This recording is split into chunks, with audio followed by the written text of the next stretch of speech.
The big villain in the BBC's Sherlock was Jim Moriarty, who viewers saw die at the end of season 2, but his death raised many questions and made way for a variety of theories, including one that suggests Jim wasn't the real Moriarty, and the real one was actually a minor character in the series. Sherlock Holmes is one of the most popular and beloved characters in literature, so much so that his stories have been adapted to all types of media for over a century. Due to the state of the rights to the great detective, different artists have made changes to Sherlock Holmes in order to give him and his cases a twist, and among those is the BBC's TV series Sherlock, which succeeded in giving Arthur Conan Doyle's character and stories a modern twist. Created by Mark Gatiss and Stephen Moffat, Sherlock brought the detective and the most popular characters from the books to modern-day London, adapting some of his best-known cases to the modern city and its technological advances. The series, then, followed Sherlock, Benedict Cumberbatch, and his best friend and partner John Watson, Martin Freeman, as they solved a variety of cases across London. Over the course of 4 seasons, Sherlock and John came across a variety of characters, some of them allies, like Greg Lestrade, Rupert Graves, and Molly Hooper, Louise Greeley, and a couple of dangerous enemies, most notably Jim Moriarty, Andrew Scott. Jim Moriarty was a consulting criminal, thus serving as the opposite of Sherlock, and he turned out to be the mastermind behind the crimes in Sherlock's Season 1. Moriarty was Sherlock's archenemy, and as mentioned above, he died in Season 2's finale, the Reichenbach Fall, in order to push Sherlock to kill himself. However, his presence continued to be felt throughout the rest of the series, making way for theories about either the existence of another Moriarty or Jim not being the real one, and one theory suggests the real Moriarty was journalist Kitty Riley. Why Sherlock's Moriarty wasn't the real one? The belief that Jim Moriarty wasn't the real one goes all the way back to his first actual appearance in Sherlock. Moriarty was mentioned in the first episode, A Study in Pink, but he didn't make a proper appearance until Season 1's finale, The Great Game.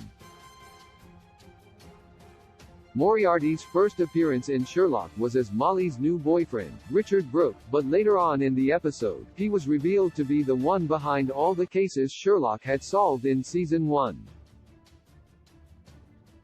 In that scene, Moriarty said he was so changeable, which along with the cabbie telling Sherlock in A Study in Pink that there's so much more, has been interpreted as clues to Moriarty not acting alone.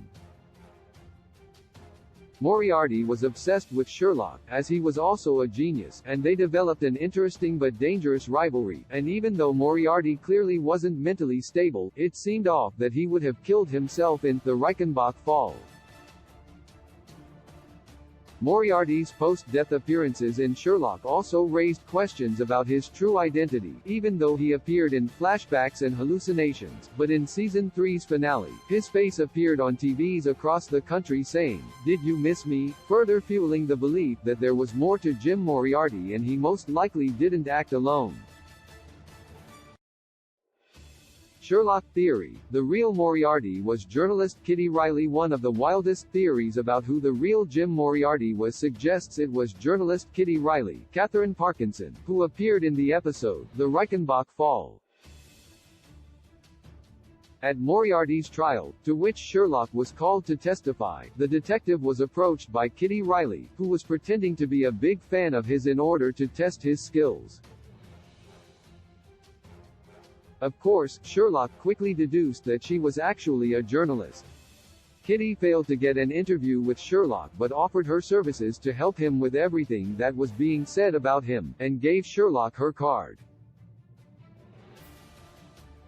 Later on, it's revealed that Kitty was tricked by Moriarty into believing he was an actor, Richard Brooke, hired by Sherlock to play the villain, and he even created fake proof of all that.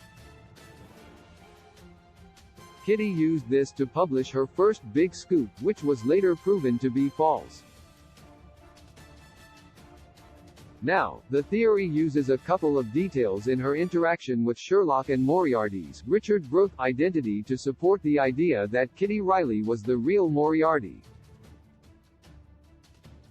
First, in the court scene, Moriarty stares at John, but Kitty was sitting right in front of him, so he might have actually been looking at her, the real Moriarty. Then, viewers have pointed out similarities between the handwriting in a note Moriarty sent to Sherlock and Kitty's handwritten notes, further hinting at her being the real consulting criminal, and the headshots and profile of Richard Brooke were real as she hired him to pose as Jim Moriarty so she wouldn't get her hands dirty. While the theory is fun, it doesn't hold up, as it's unlikely a hired actor would have gone as far as to kill himself as Moriarty did, and Kitty Riley didn't return after the Reichenbach fall, so there was just one Jim Moriarty in Sherlock.